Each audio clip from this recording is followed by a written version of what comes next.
Hello viewers, আসসালামু আলাইকুম। আশা করি আপনারা সবাই ভালো আছেন এবং আমিও ভালো আছি।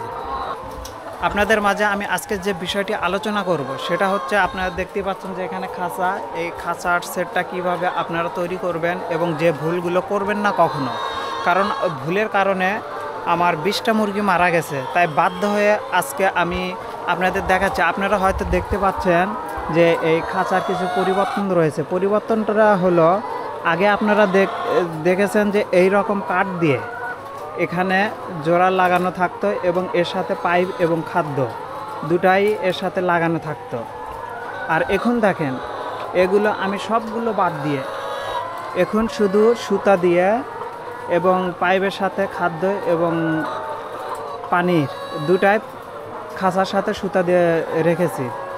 এটার কারণ হচ্ছে, আমি যখন এই স্ট্যান্ড এইরকম ছিল, এখানে পিছনে দেখেন, এখানে প্রায় 1 ইঞ্চির উপরে এই কাঠটা পুরু, যার কারণে পানি এবং খাদ্যের পট এই কাঠের সাথে লাগানো থাকতো। এখানে 1 ইঞ্চি ফাঁস থাকতো। ফাঁস থাকার কারণে মুরগিগুলো দেখা গেছে যে এই সাইড থেকে এই পাইপের নিচ দিয়ে মাথা দিয়ে এখানে খাদ্য খাইতো বা পানি খাইতো, যার কারণে যখন একটু তাড়াহুড়া হতো তখন এই মুরগিগুলো মাথাগুলো এখান থেকে দেওয়ার কারণে মাথাটা এটকে যেত। এটকে যাওয়ার পরে ফাঁস লাগতো। ফাঁস লাগার পরে সে যখন একটু দাফাদাফি করতো বা ছোটাছুটি করতো, তখন এই মুরগির মাথাটা চট করে ভেঙে যেত। আর আপনারা জানেন যে এই লেয়ার মুরগির হাড্ডি, পা, যত রকমের হাড্ডি রয়েছে সবগুলো কিন্তু প্রচুর নরম।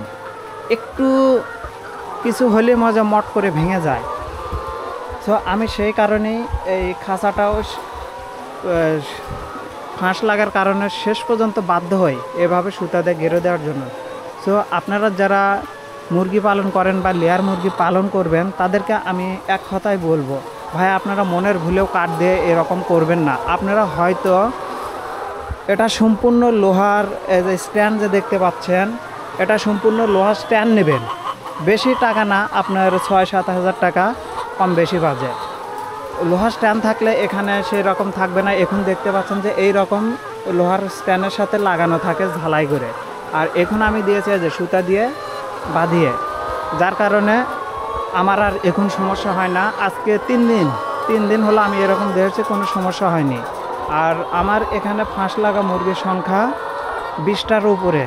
তো আমার অনেক টাকা লস, প্রায় 50,000 টাকার মতো লস এই ফাঁস লাগার কারণে। তো আপনারা যারা আমার ভিডিওটি দেখছেন তারা অবশ্যই আমার ইউটিউব চ্যানেলটি সাবস্ক্রাইব করবেন এবং একটি লাইক করবেন। এবং আপনারা যারা মুরগি পালন করতে ইচ্ছুক তারা অবশ্যই কমেন্টস করে জানাবেন যে কিভাবে পালন করবেন বা কী ধরনের মুরগি পালন করলে আপনাদের ভালো হবে, আমি আপনাদের সাজেস্ট করব। এই মুরগিটার যে একটু বসন্ত উঠেছিল, বসন্তর দাগ রয়েছে। সো আপনারা যারা ভিডিওটি দেখছেন তাদের সকলকে ধন্যবাদ এবং পরবর্তী ভিডিও পেতে আমার ইউটিউব চ্যানেলের সাথে থাকবেন।